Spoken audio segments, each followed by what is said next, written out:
it's Angela Berg. Welcome back to Healthy Happy Hour.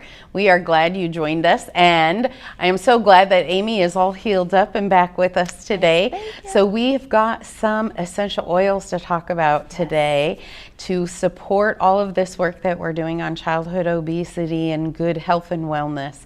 So Amy, I asked you or challenged you a little bit to bring with you some oils to really kind of talk about hydration, curbing cravings, and some digestive issues. And we know that, again, we talk about doTERRA because that's our tried and true clinical trials, therapeutic grade, so that we know it's safe for ingestion, the ones that we use for digestion. So I want to turn it over to you. Maybe let's start with what are some of the cravings, because last time Pam and I talked a little bit about how cravings come back even after you've done your New Year's resolution and it's starting to wane.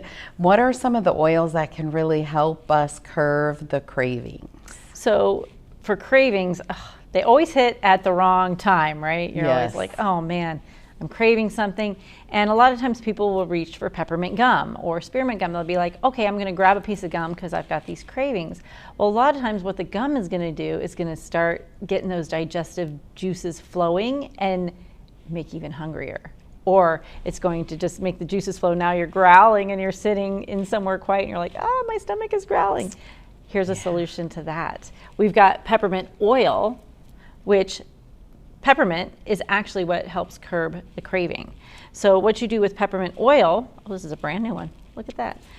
Peppermint oil, you actually can just take a sniff of it and it will actually help to curb your cravings without getting the juices flowing.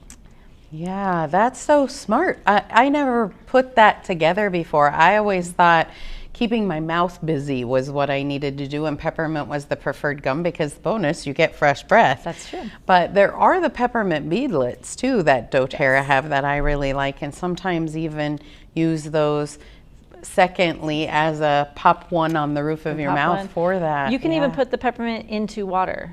Put some peppermint oil into water and just drink that. And not only is it good for cravings, but you mentioned digestion as well. So peppermint is really good for calming a stomach. So it's going to curb the cravings. Some nausea. Help with the nausea. All of those things that have to do with your stomach. So peppermint is just an amazing oil because off topic, let's just go off to the side. Put it on the back of your neck when you're running hot. Oh, and you can just for put cooling. It'll cool you down. So peppermint's very cooling. It's a very cool oil. It is wink, wink. Very cool oil. You know, you can dilute it. Yeah. So peppermint curbs the cravings. Yes. Don't miss out on the peppermint. So speaking of those that can go in water, one of my favorite things is using either the orange or lemon in water, because I've admitted many times and confessed my sins of being a terrible water drinker if it doesn't have some sort of flavor. So talk a little bit about the types of oils like that work well for improving your hydration. Yes, lemon. You know, you always go to restaurants and they're like, hey, you want lemon in your water? Well, sometimes water doesn't taste great, you know, and sometimes for me personally, I'm always like, how many hands touched that lemon that went in my water? Where did that lemon come from? So I carry around lemon in my purse. For at restaurants, I just drop a couple drops into water. And now you've got the lemon to really refresh and detoxify as you're drinking your water. So the lemon is such an amazing smell to begin with. I mean, it's so refreshing. Yeah, lemon, lime, orange, all great flavorings for water. Yeah, I love that. How about for, I know that doTERRA also has some targeted oils that are really specifically for when we really get GI upset. So when we're having chronic problems with indigestion, things just not working right. Talk a little bit about what is available to really help those issues. So right here, and this is a doTERRA specific oil. Like we said, we talk about doTERRA simply because we know the research that's gone in behind them. We know that they are certified pure therapeutic grade. You can get oils elsewhere, just make sure that they are able to be ingested, because a lot of essential oils that you're going to get from other places cannot be ingested. So just be very, very clear on that, that you want to make sure that you're getting something that's safe. But DigestZen is a doTERRA specific oil because it's a blend of cardamom, caraway, anise, and fennel, I believe. And I think there's some peppermint in here as well. So DigestZen, they do make it in capsules as well as the oil. It is going to calm your stomach almost instantly. You can put this in water. You can put it in water, but I will share with everyone my personal life lesson. Don't put it in a plastic cup with water unless that's the only thing you ever plan on drinking out of that cup again, because it is a strong enough flavor. It's a good flavor, but it will take into that plastic. So use it in a glass container. Which also tells you that you should probably be using glass anyway. Yes, right? True that. So it does have a little bit of a licorice kind of a scent and taste. The other good thing about DigestZen is when you have an upset stomach, especially when you have a little one, you can actually just rub it on their tummy. Rub it clockwise on their tummy, and that will help. So important. Rub it on the feet. You can dilute it with some coconut oil when you're rubbing it like on the tummy and things like that. But it will go directly through the skin right there, and that will, just the rubbing of the belly will help calm them. The smell and the DigestZen will get into the body that way. So there's a lot of ways you can take DigestZen. Throw a couple drops directly under your tongue. They have capsules too that you just take capsules. And the feet are the greatest kept secret for your best weapon for small children when they resist everything else. They don't care about what you do to their feet. No. So that's good. The feet are good. We also have fennel too, by the way. If you don't have DigestZen or you're not getting oils from doTERRA, you can just use fennel. Fennel is also really, really good for the digestion. And fennel is good for cooking too. Throw a drop in your spaghetti sauce. Throw a drop here and there. Sausage, fennel and sausage. And you can put that in your food to help keep your stomach calm and balanced. Same with ginger too. I forgot to ask you about ginger. Ginger is a good one for settling the tummy, and particularly topical for rubbing on the tummy. So that's awesome. Yes. Amy, that is a great insight into our digestive health, and I particularly love how to curb cravings and flavor water. And so we will be back in just a few minutes with a great session on pediatric obesity with Pam Long, our dietitian. And so don't go anywhere. We'll be right back. Stay right where you are.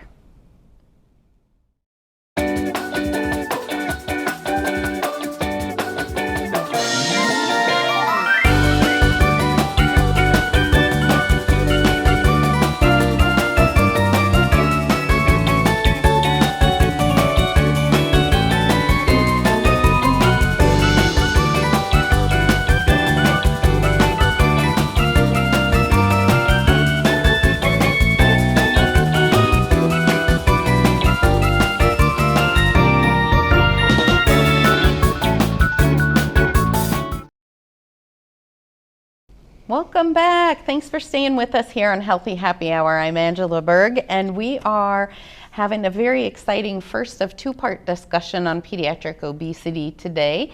I have my good friend Pam Long. Thank you for being here with us today. My dietitian extraordinaire, I call you.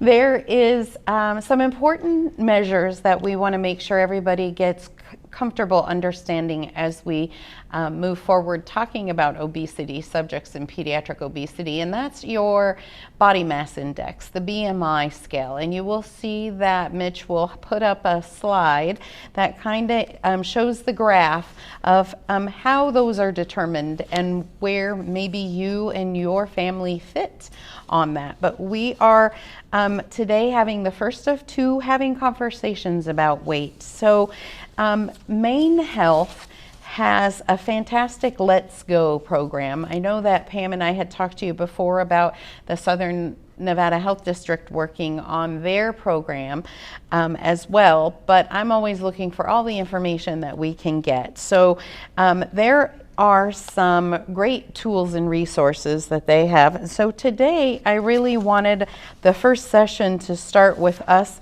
talking about eating and feelings. And some of us eat our feelings. And so it's an important discussion. As a child who grew up being the chubby kid and the teased kid and the bullied kid, I also was the kid who was raised up where food celebrated, food medicated, food, everything was about food. And I think Pam and I have talked about that before, but we really want to dig in just a little bit deeper. So there is a slide saying eating where and when that has a couple of really great points that I'm going to open up the conversation with Pam and I about. Limiting the eating window to an 8 to 10 hours a day may help most of us.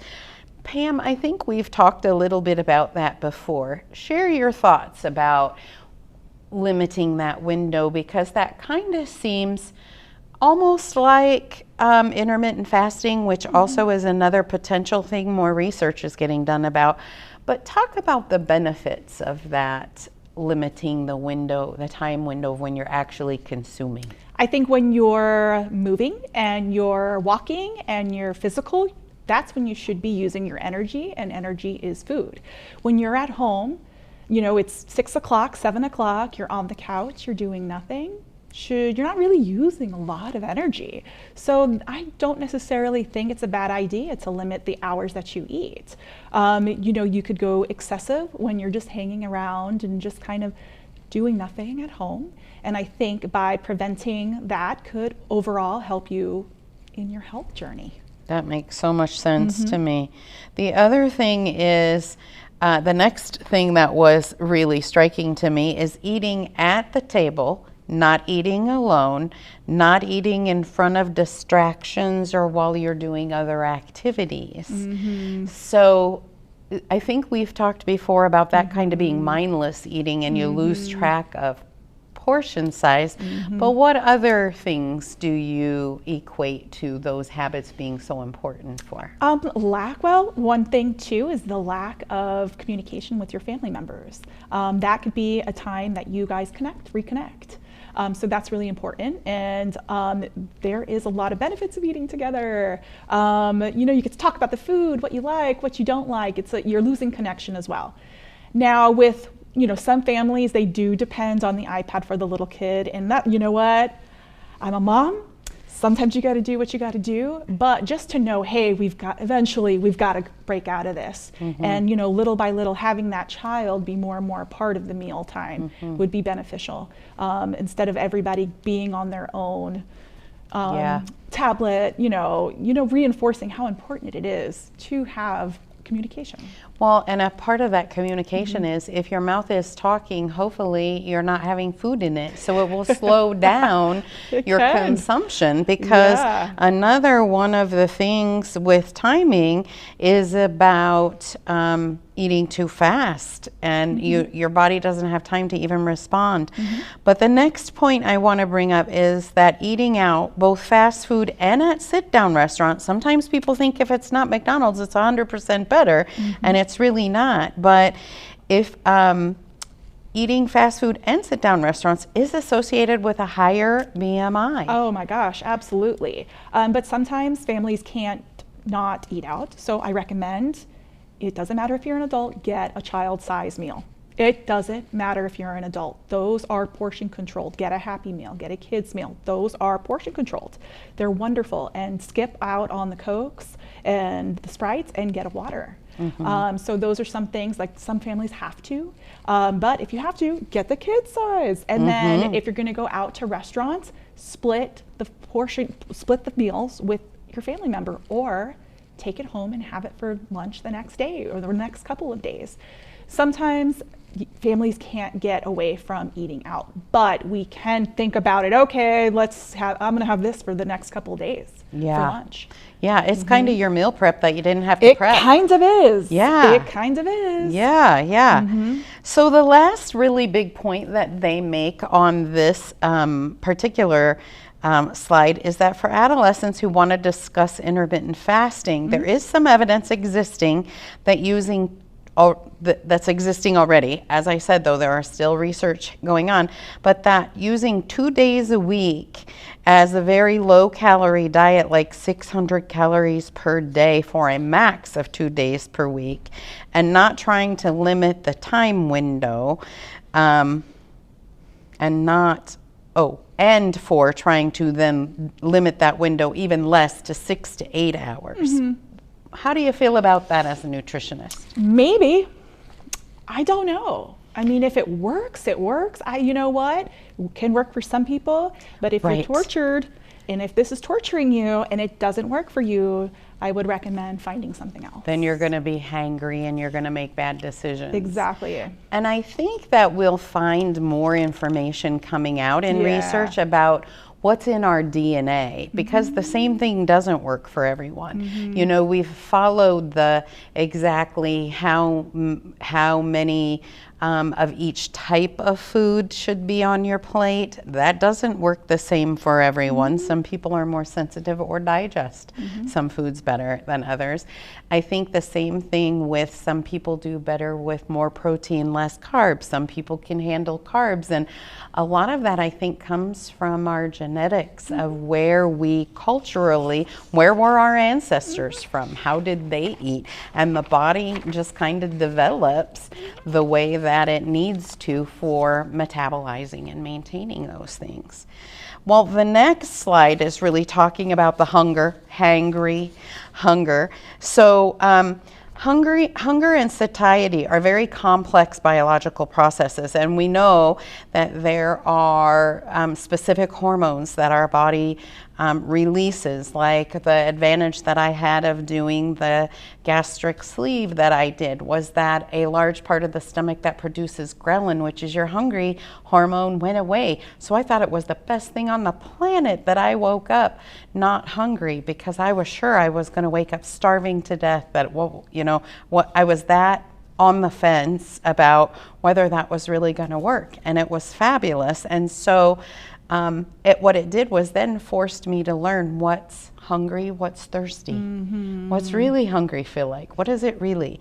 But beginning to understand kind of those hormones and really how satiety feels, and slowing down so that we have the opportunity to feel satiety, says that it's very dysregulated in the setting of obesity. The abnormal pattern is This abnormal pattern is particularly disrupted when we consume simple carbohydrates. Talk about that. I think initially, you know, even the thought of getting that soda, the thought of getting that concentrated sweet is so pleasurable and so satisfying, and then you eat it, and then there's this guilt that you feel afterward. I think that has a significant part of, you know, obesity, and you know, just we've got to change those signals a bit. And how do we do that? And so, yeah. And then you said that it, you know, is it thirst? So maybe we change those signals. Okay, before you do that, let's grab some water. Or you were just saying before, we have those essential oils, something like that. Something to kind of motivate you. You change your mind about grabbing a concentrated sweet. I think as we talk about that pleasure center neurologically, I think we will see in the future, as continued research is unfolding more and more, it's very much the addiction. People don't think that food is an addiction. Food is an addiction. Whole food is not an addiction. It's a necessity for the body and for wellness. But sugar and all of these additives and excessive caffeine and things that we do are all very much the same as being addicted to any other substance or beverage, adult beverage, or cigarettes, or any of those other things. I think I just am really looking forward to seeing how much we uncover and how much that helps us as a society understand how better to manage our weight and our health. Next, and we kind of have already talked about it, is that we do not need to eat until we are full. We don't pay attention to our signaling. We talked about that a little bit with the advantage that you have of talking and carrying on a conversation is that you consume slower, so you're going to stop eating sooner because you're no longer going to be hungry. Do you have anything else you want to add to that? I do. That's the number one most, I think, natural way to portion control is to eat till you're satiated, and then give yourself 3 or 4 days, and then your body will kick into, your hormones change, and then your body kind of likes eating to just satiate it. And then one day, a few days down the road, you didn't learn your lesson, you're gonna overeat, and then you're gonna like, oh my gosh, I feel horrible. You're gonna overeat, and you're gonna be like, I really am never gonna do that again. I like being only satiated. I think if you can eat to just being happy, and it changes your life. And if you can kind of do that for a few days, it really will change your life, and it's a natural way to portion control. Yes, I love that. I love that, Pam. How about the third that I thought, and I highlighted it really bold on my copy, is it is okay to say no to your child when they have had a healthy portion of food and are still asking for more. Well, you know, to me, it depends how much activity the child has been doing. If you have a child that had a soccer tournament, had this and had this, maybe you guys were out and, you know, wet and wild all day, and they're kind of hungry, and you kind of notice that they've gone through a growth spurt, you may kind of be like, okay, maybe, you know, a healthy serving of maybe apples and peanut butter, okay, great, or whatever your choice is. If you have a child that is asking for more food, they haven't done anything all day, they're kind of hanging out in the house. Video games don't count. Video games don't count. They're kind of just bored. That is where I think it's okay to say no. And it's okay to break that habit of, no, go grab some water first, or maybe we can create a fun fruit water. I think that's okay. And I think that parent needs to kind of see the activity level during the day. So while, yes, I do think it's fine to say no, just think about the overall day. I love that. Yeah. I love that. Well, then that kind of covers into the next thing, which is excessive appetite can be triggered by patterns and habits, such as always eating unhealthy snacks. When you get home from school, for example, or seeing unhealthy foods, boredom, sadness, worry. What about to break this unhealthy pattern? Their next suggestion is it can be helpful to disrupt a regular routine by scheduling a different activity or getting food that you frequently overeat out of the house. I think that's the name of the game. If you're complaining about, oh, my kid won't stop eating this food and that's all he'll eat, stop purchasing it. You're the one buying it. You're the one buying it. Yes. So stop. Yeah. So that's my high recommendation, and I know a lot of pediatricians and lots of dietitians also agree with that. Yes. If that's all they will eat, then get rid of it. Also, if you kind of know your child's pattern of like come home, turn on the video game, get that chip bag, sit till 4:30 or whatever time, maybe let's break that habit. Let's go to the farmer's market on Wednesday. Okay, let's go walk around. Let's try to break that a little bit and go to the farmer's market, because we have wonderful farmer's markets in town. Right. And go get apples. Okay, eat your apple and go to the park and see how that works. Right. You just might need to break that habit. Yeah. If they're used to a Twinkie at 3:30 every day after school, they're going to be looking for a Twinkie at 3:30 every day after school. We are creatures of habit. Even if we develop bad habits, they are habits, and those habits can be broken. That's so important. So lastly, this last slide that Mitch will have up for you is feeling good about yourself. So we talked a lot about feelings and the pleasure center. But there are some things that I thought kind of struck a chord with me that were really worth repeating that some people I think don't think about. First is teasing, even if it's from a parent or a sibling, can be associated with body dissatisfaction or that dysmorphia that we talk about. So sometimes even the teasing from other kids, even if it's a sibling, I think parents a lot of times don't necessarily think that teasing from your brother is going to get under your skin like that, but it definitely can get under your skin like that. Do you have any experiences you want to share about that? Sure. The eating disorder population that I see, there is a high incidents of, oh, I've always been teased for this. And that's an eating disorder on both ends, overeating and undereating. So I do think that comments need to be curbed. So, you know, just instead of, with the overnutrition, instead of focusing on body, just like, let's go get some physical activity. Let's go get some exercise, and kind of not even talking about the body habitus. Just let's go exercise. Let's go together, and keeping it positive on that end. You know, it's a struggle. I think we all deal with it at some point of our lives. Any type of teasing, and I can tell you, it affects you as an adult. It sure does. Their next point on this slide is that some of the studies show that weight biases are in children as young as 3 to 4 years old. They start listening already to things that they hear us say and things that they observe other people saying to each other. So they learn those things so early. How about parents and caregivers who put their children on a diet are putting their child at greater risk of developing an eating disorder? I knew Pam would have something to tell us about this. And I was like, la, la, la, la, la, in my brain as I found this material, because as a child, to me now as an adult, the word diet to me is like a 4-letter word that it should never be spoken. It should be talking about your wellness nutrition and your, you know, how are you going to take care. When you say diet, people think restriction. Exactly. I mean, balance, just eat balanced. That's kind of the name of the game. My kinds of, from what I've seen, families who put their typical child on a non-dairy, gluten-free, blah, blah, blah, blah, blah diet. You know, you may have a child with failure to thrive.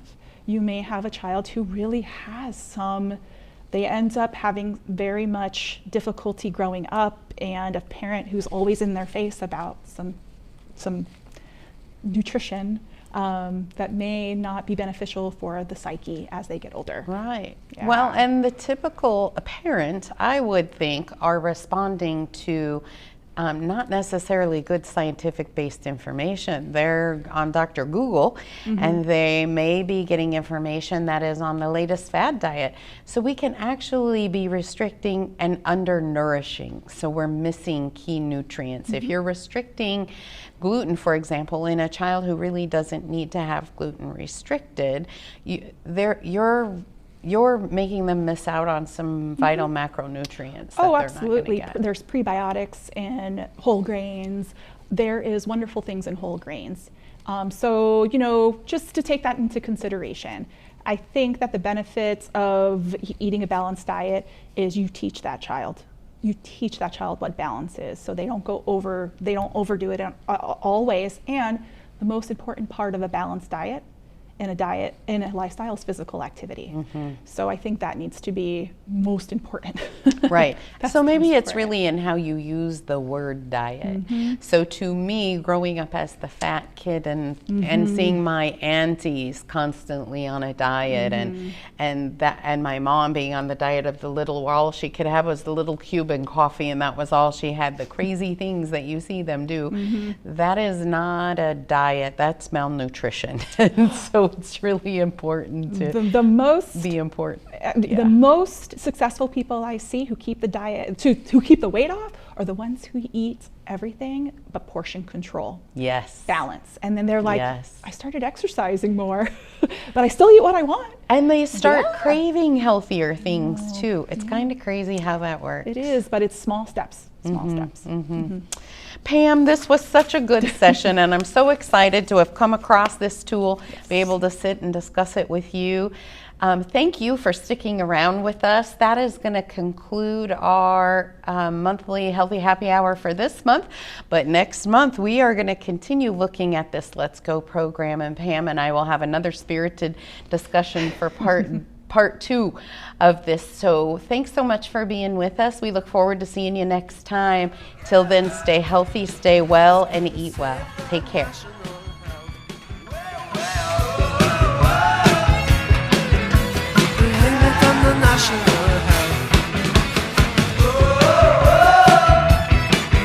It's a state of the national